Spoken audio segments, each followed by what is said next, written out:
Well, hello, ladies and gentlemen. Good morning, good evening, and good afternoon to everyone around the world. Welcome back to another Dead by Daylight video featuring the Singularity, and which is a brand new killer in Dead by Daylight. Yet alone, we're not playing Spirit today. A little interesting, but overall, we're going to take a peek at his abilities real quick before we dive into a game. We have genetic limits, in which when a survivor finishes the healing action, they suffer from exhausted status effect for 32 seconds. This is very, very, very good, but the downside to this perk is you really don't want them to finish that healing status effect, right? At the end of the day, but if they do, they're exhausted, and that will entail they can't use Lithe, balanced landing, sprint burst, all those sort of things, dead hards, all that shut down for 32 seconds, which is really, really solid on the upkeep. And then we're running with force hesitation and machine learning. We'll get into machine learning in a second. Force hesitation is a perk in which I absolutely enjoy with this killer. It's very, very good for those of you out there who love hit and run playstyles. Whenever a survivor is put into a dying state by any means whatsoever, other survivors standing within 16-meter range around them suffer from hindered status effect for 10 seconds. And we reduce their movement speed by 15 seconds. That is massive. So this, with the perks such as Save the Best for Last or Infectious Fright, is very, very solid together, especially when you're able to stay on top of a survivor throughout the game. Machine learning is a very good perk, but at the end of the day, if you're not damaging generators, if you're not one of the killers out there that like kicking gens, this perk will not work out for you. But after you do damage a generator, this perk becomes active. When that generator is completed, this perk will activate. When the compromised gen, a compromised gen is a generator that you kick. So whatever gen that you kick becomes compromised, essentially. If that generator gets completed, you gain undetectable, gain a 7% haste status effect for 30 seconds, and this perk deactivates. You can do this multiple times, but only on one gen at a time. All right, but overall, let's dive into a game. Remember, smash the like button, helps me out a ton. Let's go. All right, ladies and gentlemen, here we go. Diving into Singularity here. Brand new killer in Dead by Daylight. Very excited to actually play this killer. Today, we're coming at you with Hysteria, Forced Hesitation, Infectious Fright, and Dark Devotion, in which we start the game off with 8 biopods in which we can lob out or shoot, whatever you want to call it, throughout the map. Think of kind of like the Hag's web traps, except for these ones right here, you can shoot at a distance and you can teleport to them, kind of like a mini camera, in which if I hit the button, I can TP to that camera and I lose control of my killer, but I can look around through the camera and then spot other survivors. If I spot a survivor, I will infect them with a slipstream, in which I can then come out of the camera and shoot the survivor using my biopods. Once I do so, it'll teleport to the survivor through a slipstream, which is really, really good, and you'll become heightened, essentially. You cannot be damaged by a pallet. The pallet will essentially break on top of you, and you can break walls, pallets, and all that sort of thing a lot faster while you are heightened, which is really, really good. Add-ons today, we're running with a yellow add-on at the bottom, in which what that add-on allows you to do, hold up, okay, what that add-on allows you to do is if you come out of a slipstream, you know, on top of a survivor or what have you, your M1s can get mangled status effects, which is really, really cool. But so far I've been playing this killer a little bit like how you would play Hag. You kind of set up your traps, you get a little monitor area, that way, you know, you can see where survivors might be, and in hopes you can tag them with a slipstream to interrupt their actions or get over there and stop them from working on gens or healing, all that sort of thing. It's really, really cool. Just like this. There we go. And it's a lock-on mechanic. You don't have to aim it, you just have to look at the survivor, so it will still hit them if they're behind a tree or what have you, which is really cool. And you're at a certain distance in which once they are locked on with the slipstream, you can hit the button again, you would teleport to them. In the pallet. Thank you. You saw that? Consider we were heightened after we slipstreamed there. We were able to break the pallet, consider it was smashed on top of us. It's really fun killer. Let's break this chase here. She can go about her way, that's fine. We were able to get her a mangled status effect as well, so he has Sloppy Butcher on his M1s with this yellow add-on.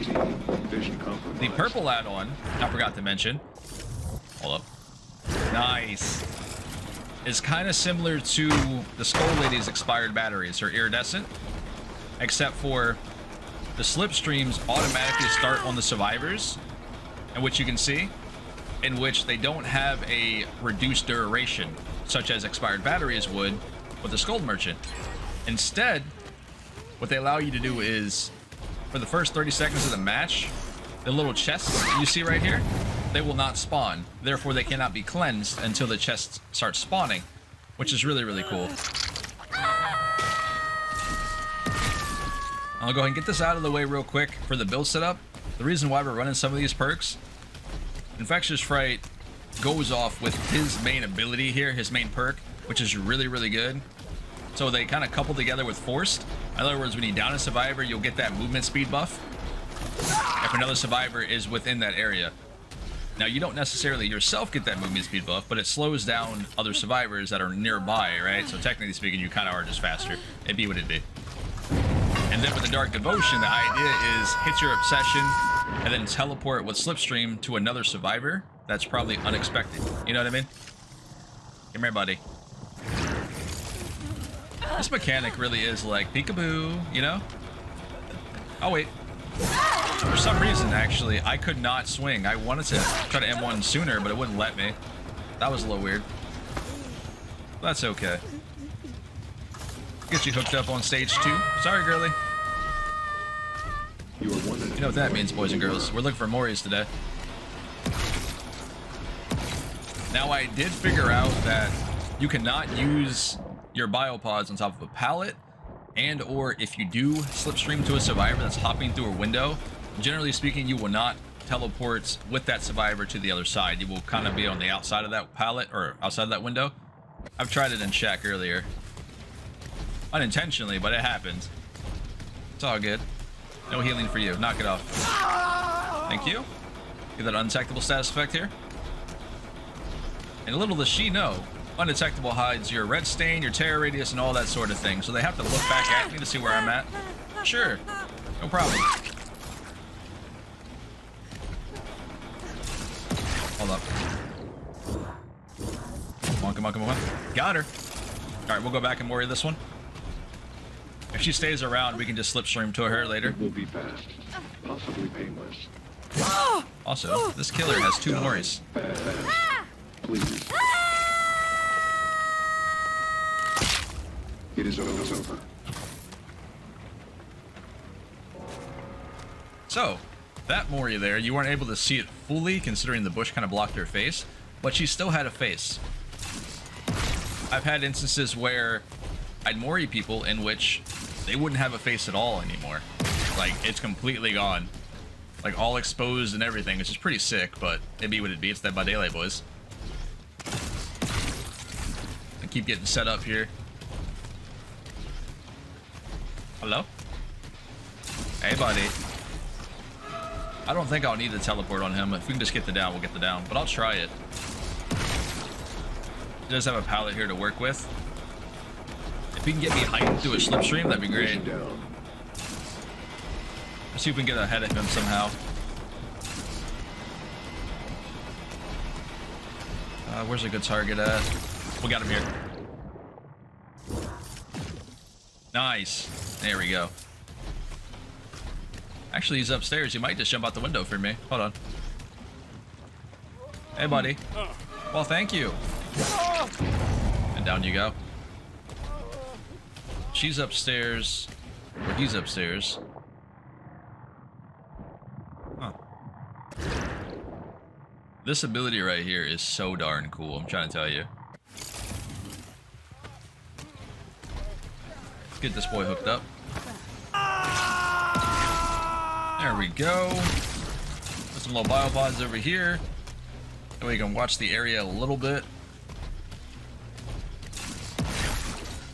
Now, I have noticed when I do teleport to my my orbital cameras, that's what I'm gonna start calling them from now on. I sometimes lose track of where I'm at. It's a little weird because you don't know necessarily which way these cameras are facing until you get inside and you're able to scope out. Because it might be facing, you know, the left side or the right side of that location, which is a pain in the butt. Why can't I tag you? Huh. Well, that's pretty cool. So you can't tag a survivor in which who has been unhooked, like, immediately, but I wasn't able to tag the other survivor either, so I wonder what that's about. Hey, buddy. I need you to come back here for me. Give me a location that I can shoot, please. A good spot. Come on. We might be able to get him here on this rock. Darn. Okay, fair enough. I was hoping he was going to keep running forward, but he decided not to. He went the opposite direction with the left instead of going straight. We did see a survivor this way. Oh, friend. Oh, thank you. Dude, she got yeeted. There he is. Okay, he's working on the gen here. Cool. Or no, never mind. He's healing a survivor. Let's go ahead and interrupt that real quick. Hey, knock it off. Swaddling you and attesting the worm. And down you go. Girl, I will hit you again. What are you doing? Thank you. Oh, we're getting that Mori today. Come here. Come here, friends. There we go. Alright, let's go hook him first. That would probably be the play. Hold up. He's definitely healing him right now. Okay, we got it. Really fun killer, though. I would definitely recommend you guys giving him a shot. I can't wait to see what else they keep coming up with. We've seen the roadmap, in which we're going to get some licensed killers relatively soon, and I can't wait to see what we're actually going to come up with. Go ahead and patrol this area real good, and get her out of the game. Possibly painless. Let's check out the second Mori. Die. Fast. Please. It is over. Huh. The same as the first one. That's awkward. I've had games where you see multiple different Moris. With this guy, well, at least two of them. Maybe we'll get the third guy here.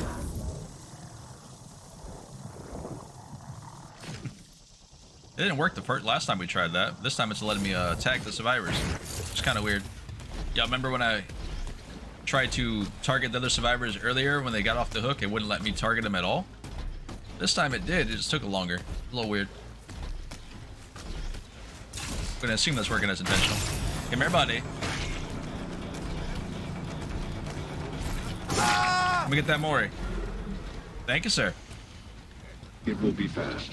Possibly painless. Alright, give me the other animation. Let's go. Die. Fast.